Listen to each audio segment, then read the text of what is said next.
Hi, everyone. Hey, everyone, and welcome to the 2022 Latinx Kidlit Book Festival. Woohoo! We are so excited you're here. I'm Maritza Moulite. I'm the co-author of Dear Haiti, Love Elaine, which I wrote with my sister, Maika Moulite, who better be here right now. Hi. So, at least one viewer. Yay. And I'm Angela Velez. I'm the author of Lulu and Milagro's Search for Clarity. So, growing up, my parents wouldn't let me or my sisters watch TV on the weekdays. So they would take us to the library every weekend where we would check out the max like 30 books each and then come home and then read them during the week. And I love those books, but they were never about Haitian American girls like me, Angela. So I always secretly wanted to write books for girls who had stories similar to mine. And now I get to do that, which is great. And one of my favorite characters was Anne Shirley from Anne of Green Gables. And she was an orphan with a zest for big, made up words. And she was also never afraid to tell you what she thought and what she wanted. And one of her biggest desires in the world was to be seen, loved, and wanted by a family of her own. I love that. I also was an avid library goer. And like you, I also didn't see characters that looked like me on the bookshelves. Like I wanted to see characters, I'm Peruvian American, sort of grappling with a dual culture and also what it meant to exist in the world that was really different from the world that your parents grew up in. And so I thought, since these books don't exist, probably no one wants to hear my stories. So I didn't start writing until way late in college. And instead, I would narrate these stories at lunchtime and over homeroom to my friends. And it was the long running soap opera of our lives. So I was basically writing fan fiction about like people in our class. I love that. All these imaginary crushes. And so we always had all these big goals of like getting a boyfriend or having a prom date. And a lot of inspiration came from the Sweet Valley High series because there were so many dramatic moments and scenes in those books. And eventually my friends were like, okay, can you stop making up stories about us and maybe try writing your own? And that was really the push I needed to sort of figure out like, okay, actually, maybe my stories are good. Oh, and they are. I'm so excited to be here with you today. We're going to be talking about shaping your characters, all about character wants and motivations. So if we could go to the next slide, please. This is our table of contents. You heard our dramatic welcome about why we're such nerdy book people now. We're going to get into the mentor text, which are our own stories, and then a few definitions that will really set you up for this workshop today. Next slide, please. All right. And then we have come up with examples for you so you can come up with characters and sort of give them adventures to go on. You'll do a little practice and then we'll recap what we learned. Next slide. Take it away, Maritza. Talk to us about your book. Thank you. It is so hard for me to not just sit here and ask you more questions about Sweet Valley High, but I will ask you off camera, Angela. So right now, I'll be talking about Dear Haiti, Love Elaine. And Dear Haiti, Love Elaine is about 17-year-old Alain Bopala, who gets sent to Haiti after a prank she does because she wanted to defend her mom goes terribly wrong. So while she's in Haiti, she wants to learn more about her family history and even about breaking a family curse. Elaine also wants, do you get what we're doing here, to get closer to her journalist mom too, who is also laying low in Haiti after her own fiasco. All right. And I'm going to be talking to you about Lulu and Milagro's Search for Clarity, which is a road trip novel set over the course of a week. Lulu and Milagro are Peruvian American sisters, and they are visiting college campuses with their all-girls Catholic school and the neighboring all-boys Catholic school. And while they're on this field trip, they have really different wants. So Lulu, in the white t-shirt, is your classic straight A student, and she wants a summer internship that happens to be 3,000 miles away. And her mom is like, no, that is way too far away from Baltimore. And she wants that internship because she wants to save the environment and she wants to help the planet. Meanwhile, Milagro in the hot pink pants has sort of a boy crazy reputation, and she wants to get revenge on an ex-boyfriend while she's on the trip. And she's going to do that by meeting a college boy. And so, as they try to accomplish their many wants, they get into a lot of trouble and break many, many, many, many rules. But they ultimately learn a lot about themselves and each other. So, next slide. This is sort of our essential question of the day. How do authors use character wants to influence what happens in their stories? And then also, how can readers understand characters? Next slide, please. All right, Maritza. All right, so here are important definitions just to make sure that we're all on the same page here. The first one is character want. And your want is an important goal that your character is working towards. It's setting the story in motion. It's what's propelling your plot along. It should be hard work, like as it says here, don't make life so easy for your character because that's not like real life. And we all live for drama and mess, and it's just more fun to read. An important tip, just try adding a ticking clock to make things even more dramatic. So if there is a deadline to breaking your family curse or trying to make that road trip and do all the things that your character needs to do, that'll make your story even juicier. Next slide, please. All right. And so now conflict is all the things that are going to get in the way of your character's want. And conflict can come from anywhere. And to me, it's sort of helpful to think of conflict as sort of two categories. So conflict can be internal. So that's sort of like your own fears and emotions getting in the way of you getting what you want. And external can be sort of like people, society, rules that get in the way. So like if your goal is to be a zookeeper, your internal conflict might be you're really afraid of elephants. And whereas your external conflict might be your parents think zookeeping is a very bad job, or there's a rule that says you have to be 25 to be a zookeeper. So all valid forms of conflict. And my tip for this is that an easy way to sort of brainstorm conflict is to come up with fun places that you'd like to take your characters. So for example, maybe the person who is in charge of the zoo likes to roller skate. So you have to go to the roller skating rink to convince them to change the rule. Or you decide to bribe a security guard to let you onto the staff of the zoo. So you have to go to the secret vaults of a bank to get the money to do the bribe. Conflict can come in so many different forms. Next slide. Those were all really fun forms of conflict. All right, so here we have character arc. And this, think about it as the journey of emotions that your character is going to. It's like, it'll be a line. And, you probably don't want a straight line because that's pretty boring. But something that kind of oscillates, goes up and down, and represents how your character is feeling throughout the story. So when you get to the end of your story, what do you want from your character? Do you want them to be more hopeful? Do you want them to be scared? Do you want them to feel ready to get vengeance on their enemies for someone who they've lost in the big war in this first book? Like, there are so many places that your character will end up, which probably isn't where they began if you're telling your story the right way. So character arc will be affected by the wants that your character has throughout the story and whether they are successfully able to accomplish those goals and meet those motivations. Next slide, please. All right, so this is our first example here with our mentor text. And just to set up what I will be reading.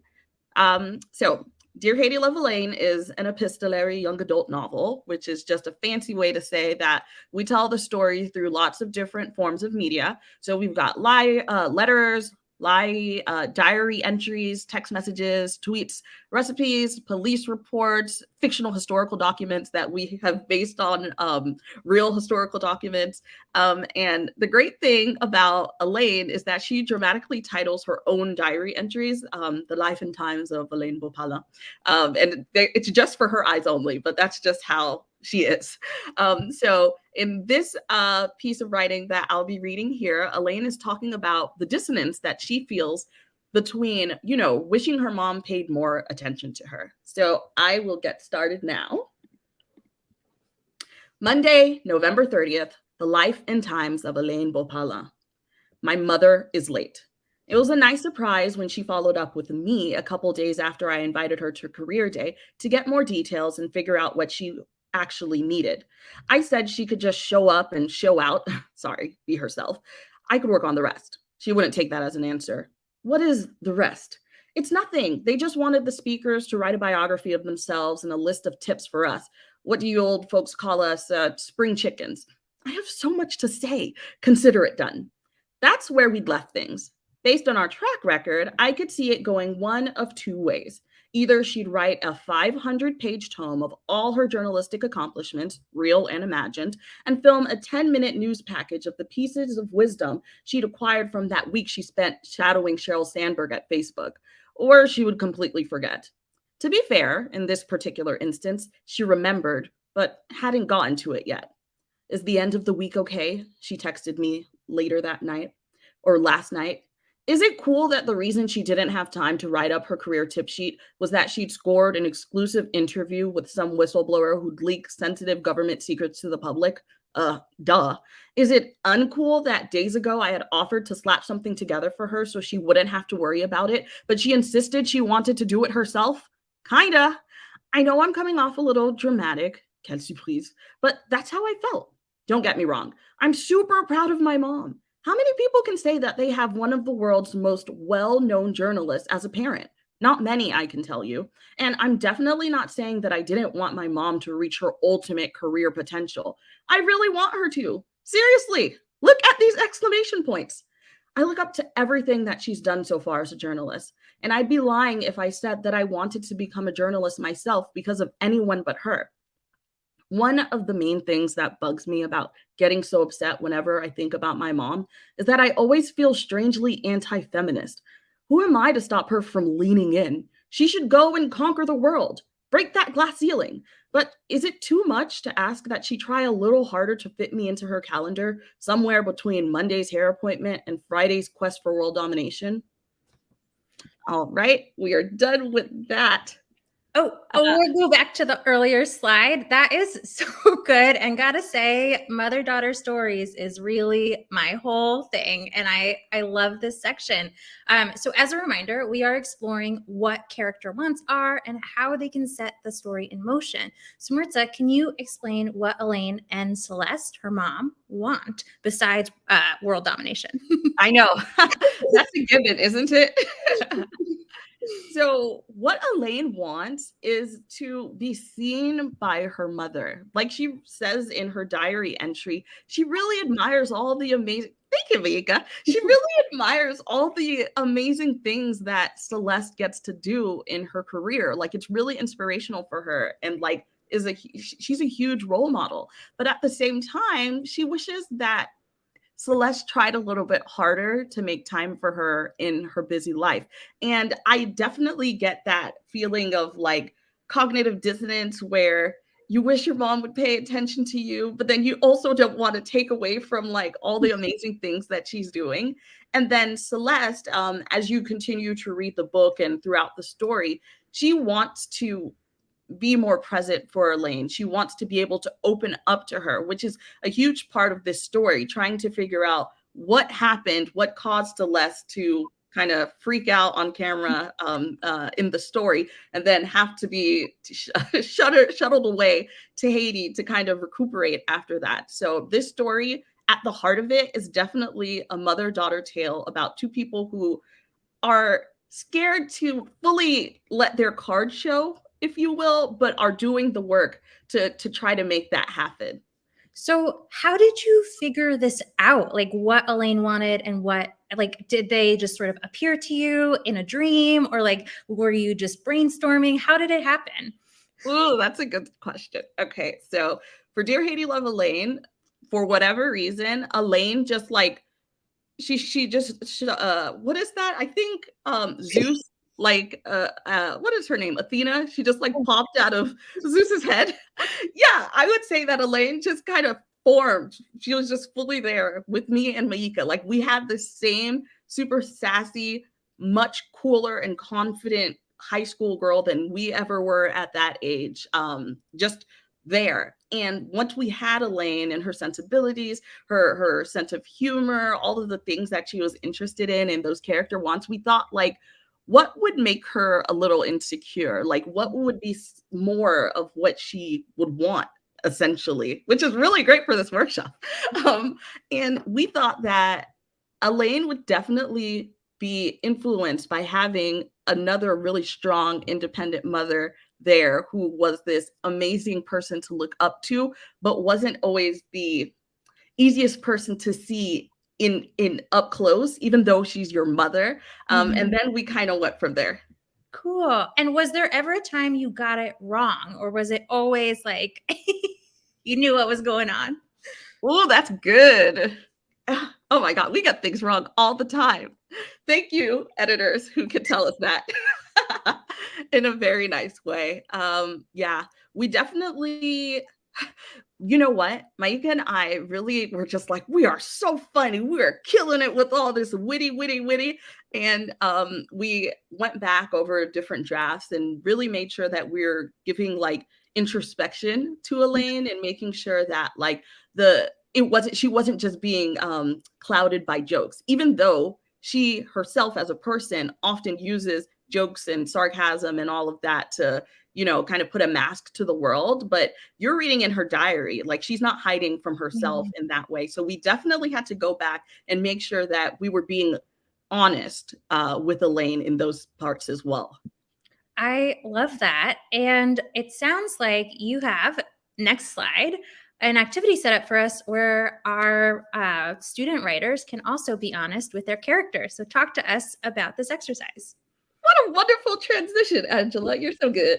Okay. So now it is your turn, participants. What you're going to do is write a diary entry from a villain's point of view. What do they want? What does your hero or heroine want? And what would it mean for your story if they wanted some of the same things?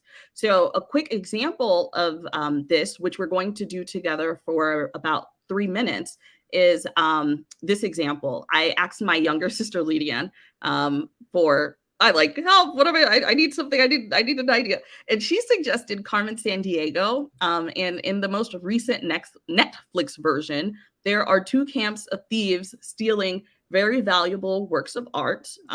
So they want the same things 100%.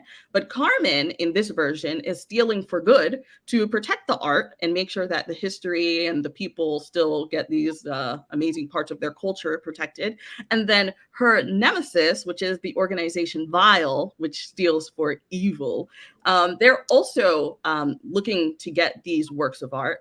So Carmen and Vile are always clashing on their way to get to the art first. And that makes for lots of interesting situations that they find themselves in. So we can get started on this activity right now for 3 minutes.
All right, so we're back, and Maritza, I have to tell you about what I came up with. Yay! I was thinking that there's an evil town mayor, and he wants to turn the zoo into a mansion for himself, and he's turn the flamingos into butlers, make them wear little bow ties. That doesn't sound too bad, honestly. I truly would love a pet flamingo one day. All right. Next, I'm going to read a little bit from my book. So next slide, please. So this is from Lulu and Milagro's Search for Clarity. And this is, we are in the middle of a scene where Lulu is talking to her sister Glada, who is in a big fight with her mom. And because of this fight, her mom has decided no one is going to out-of-state college. So things are not looking good for Lulu. All right. I keep talking, hoping it'll spur some action from Glada. It's not fair. She's mad at you, and she's taking it out on me. I want to do things just like you. You get to live your dreams of becoming a doctor, but what about me? Glada's sigh comes in hot and loud over the phone. I don't. I can't. It's hard with mommy. I just need more time. Maybe this summer? Your trip starts tomorrow, right? This summer? That is not soon enough. I'm glad Glada can't see me rocking furiously back and forth. It has to be sooner. Earlier this morning, mommy made me promise. Hold on. Oh, shoot. Wait, are you listening to me? I have to go. Robbie's calling me. Talk soon. Bye. Glada abruptly cuts off, and I'm stuck listening to the dial tone. I drop the phone in my lap, all hot and bothered again. I can't believe her. Wait until this summer? I might as well wait until I'm 90. I don't know how to convince Glada to help me. It's like everyone in my family is trying to sabotage me. It's hard to see any way out of this mess. I take the folded up paper out of my pocket and I stare at the list of questions that Mrs. Johnson wrote up. There's no use answering them if I can't get mommy on board, and that starts with getting through to Glada. I stand up to go, trudging down the aisle. I have to go, I tell Rick, and he closes his laptop solemnly. People do things for good reasons, you know, even if you don't understand them. He gestures to my fist, which clenches my phone. I cringe. You heard that? I've been in this business long enough to know that everyone comes around eventually. He shrugs. People do the right thing, even if it takes them years to figure out.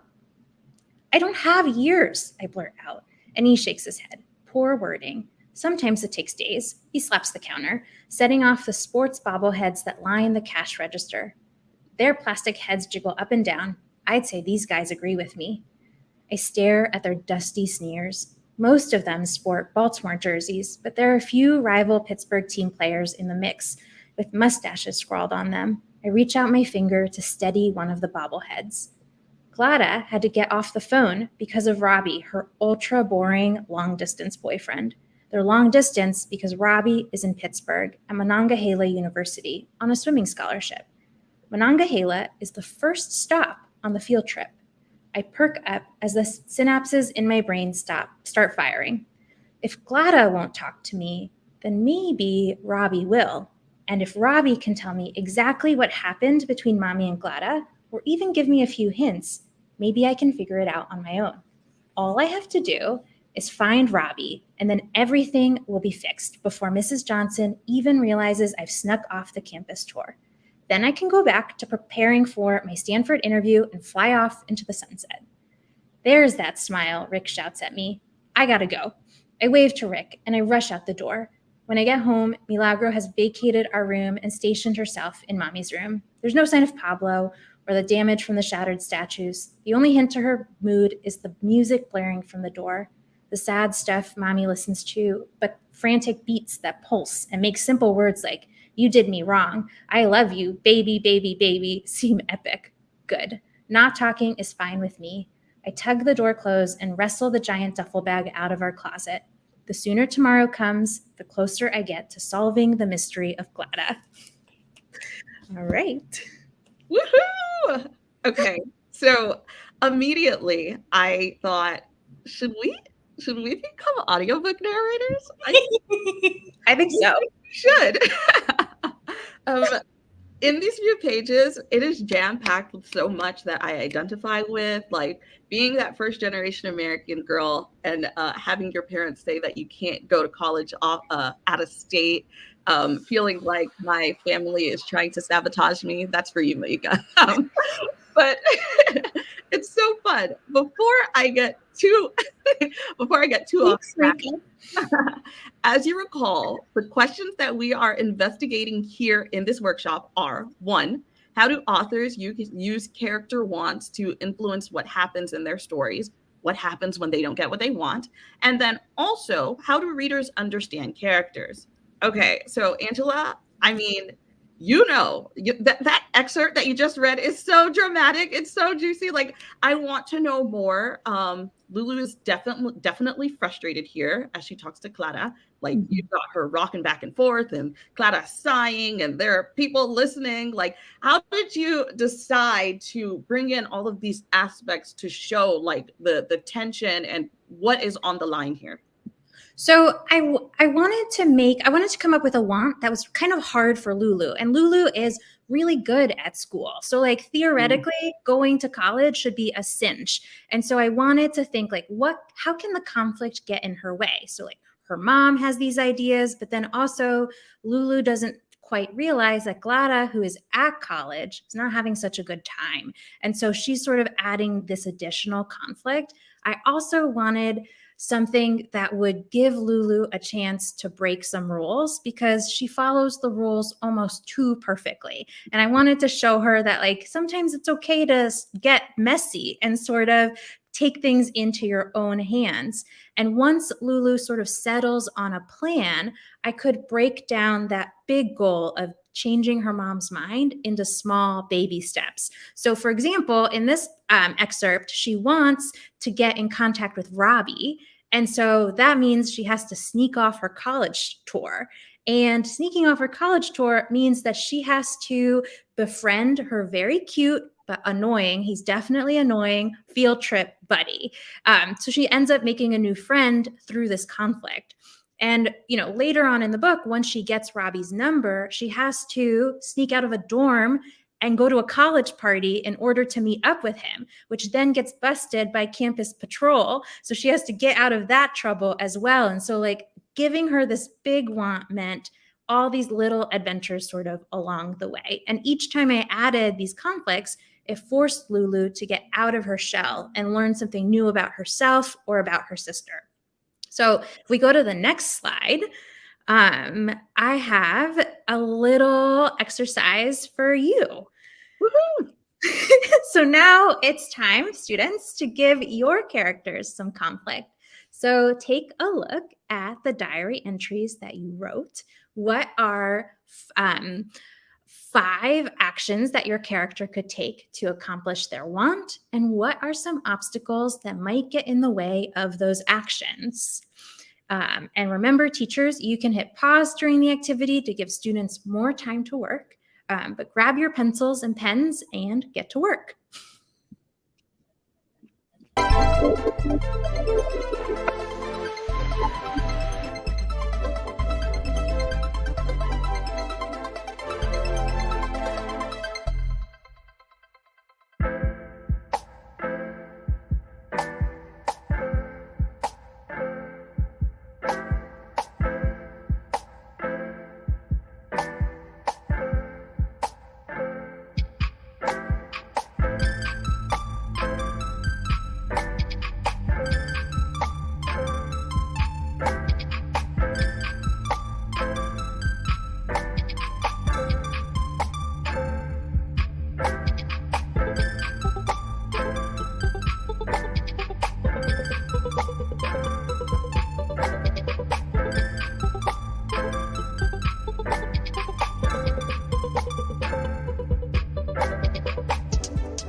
right.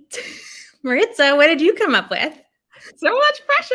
Okay. So, one action that I thought of was that the mayor of our zoo story can try to win the hearts and minds of his constituency and convince them that turning the zoo into his house would be an amazing idea.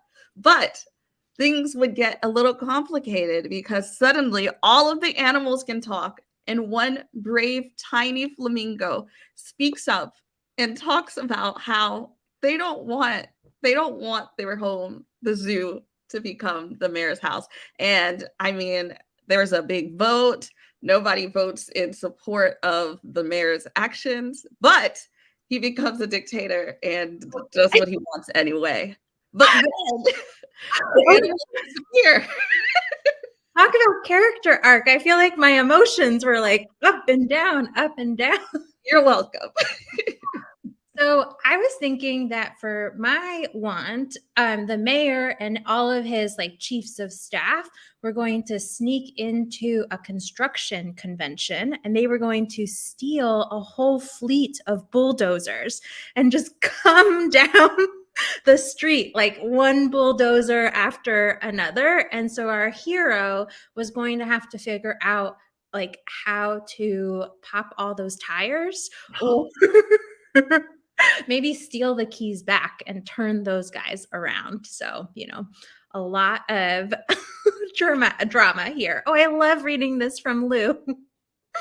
This is so great.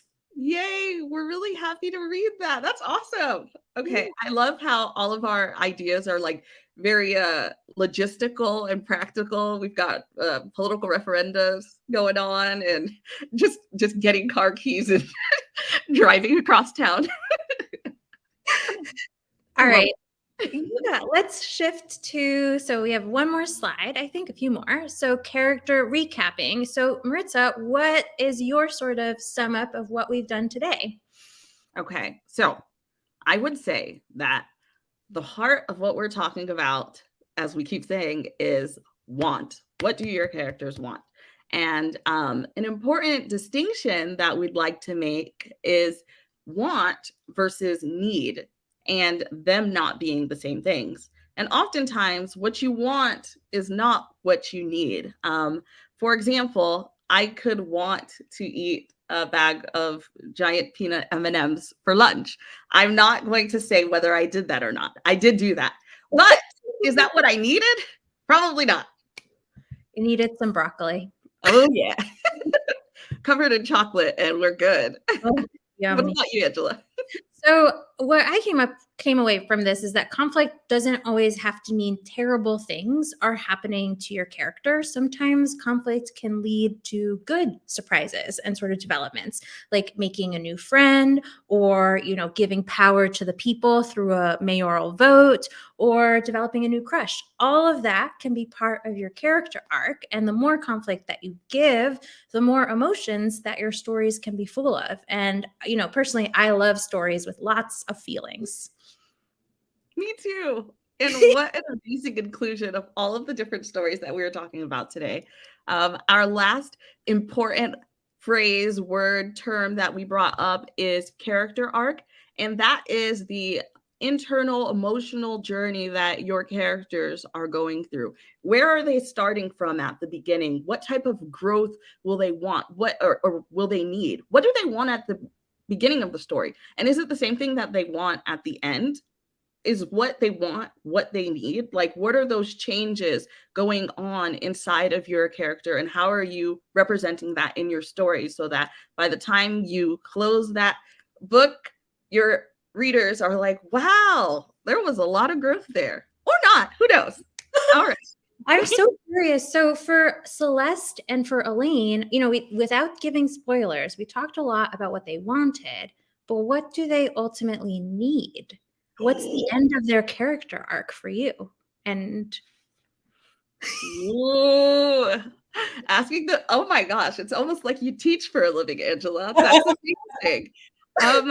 I would say, without giving spoilers, what they need is to be able to show vulnerability. Sometimes instead of saying that additional joke, you kind of say what's really in your heart and what you want to tell your mom, especially if there is a time component, like you mentioned in the presentation today, which is definitely a part of Dear Haiti, Love Elaine. Like, you won't always have the time, the space, the opportunity to really reveal everything in your heart. So maybe take advantage of it while you can. And Celeste, it's just going to require her to, give a little and accept that she's a little scared to talk to her daughter, but that doesn't mean that she should not talk to her. Even if it's hard, even if it's uncomfortable and it's a little weird, maybe that's more of a reason for you to keep going. What would you say are some of the needs that Miss Lulu and Clara need? Yeah, so for Lulu, she really wants this internship, like I mentioned, and she keeps coming up with all these reasons, all these people that are getting in the way. And at the end of the book, she realizes she's actually really scared of applying for the internship. She's afraid she's not going to get it. She's afraid if she does get it, that she doesn't belong on a college campus. And she's sort of been living like so consumed with like, is my mom going to change her mind? Is Clara going to let me go? That she stops prepping for the internship interview. And she needs to realize, like, if she stands up for what she believes in, if she has faith and takes this leap, it might actually turn out good. And that if she gets the internship and shows her mom how passionate she is about it, her mom might actually end up turning around on how she feels about this out of state position. And with Glada, she has always been the oldest sister. She holds the family together. She's perfect. Everyone calls her Santa Clara because she goes to church and she volunteers and she's a straight A student and she's going to be a doctor and she's going to save the world because she's going to come up with like cancer medication. And it turns out college is really hard and maybe she doesn't want to go to med school. And so she needs to sort of be vulnerable and come out and say, like, actually, I'm not the perfect oldest sister that you have in mind. And she will ultimately discover that actually flawed, kind of like people that make mistakes are way more fun to have as siblings than perfect perfect angels. And Milagro, I don't want to forget about her. Mm-hmm. Facing all these boys at college. She's trying to make her boyfriend jealous, and she needs to realize that actually her self-worth has nothing to do with boys. She can date a boy, she cannot date a boy, but it's really her self-worth comes from within. It's from being able to see herself succeed on a college campus with her friends, with her mom. And so she realizes that she needs to sort of figure out, what are the things that make me happy and that make me exist in the world and aren't just my romantic relationships. And I don't have to, she's so convinced that her sisters are so much smarter and better than her.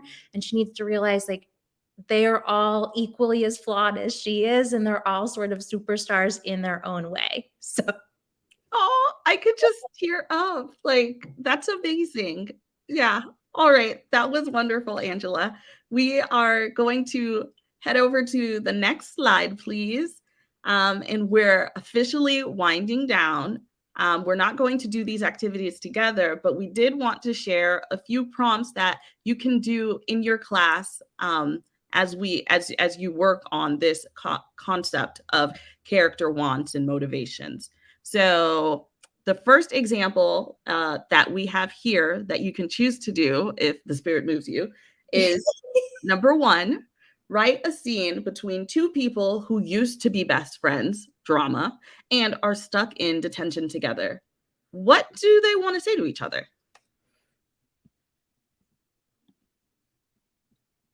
oh, Lou, this is so sweet. Thank you. Oh, I feel that too. Yeah, I feel that. So option 2 is it's the first day of school, scary, and your Oh, your character is ready to shake things up. So they're a lot braver than me. What does your character want to convey to their classmates about themselves, and how do they show everyone that they have changed? oh, that is good. That immediately makes me think of Degrassi and how Manny showed up. She was a brand new girl. I'll leave it at that. And option 3, your character has 5 more minutes until they're late to the most important meeting of their life. what are the people and or things getting in the way? That is screaming conflict. So we would love to see what you come up with, and don't be shy about reaching out with some of your stories. Yeah. Next slide.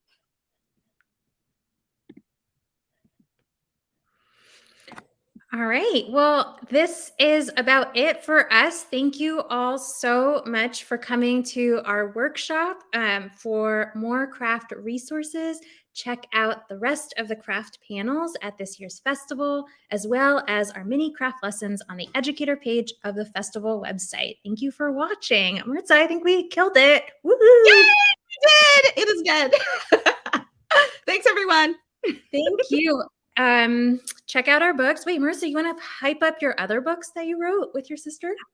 Ooh, okay. So we got Dear Haiti Love Elaine. I feel like that guy who like shows his trench coat. And one of the good ones. Oh, and of course the anthology, Our Shadows Have Claws. Oh, I have that here too, which is edited by Jamile Mendez and Amparo Ortiz, and it is amazing and has such wonderful, fun short stories in it as well.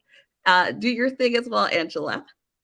So this is my debut novel. It's been 7 months since it's been out in the world, but definitely check it out in your library or wherever you like to buy books. And you can also find me on Instagram at Frozen Fresa, Fresa, where I post a lot about books. Sometimes I got really into quilting in the pandemic, so I post a lot about sewing and sometimes roller skating as well, but I'm not very good. So it's usually me like slowly doing the world's like slowest moonwalk backwards on my skates. Oh, I love that.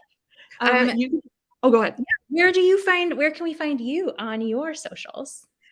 You can find me at Maritza Moulite. And on Instagram, you will find me largely complaining about being a graduate student and talking about, I don't know, BTS, Beyonce, and Taylor Swift. That's it. I'm done. Great.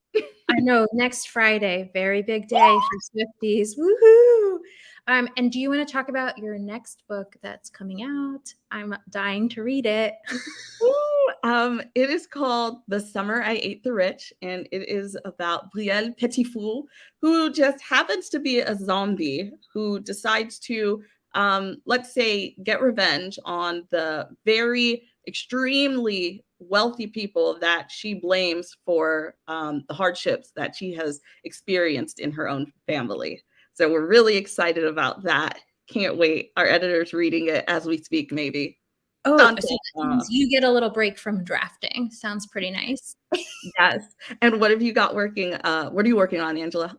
So I'm really in the thick of book 2, drafting. It's like, every day is extra fun and then extra stressful because I'm like, oh, how do I make this better? But it is about a girl who really loves the art world, loves museums, thinks like my whole life I want to be a curator, and wants and needs. She needs to realize that the reason that she's drawn to this world is because she's an artist.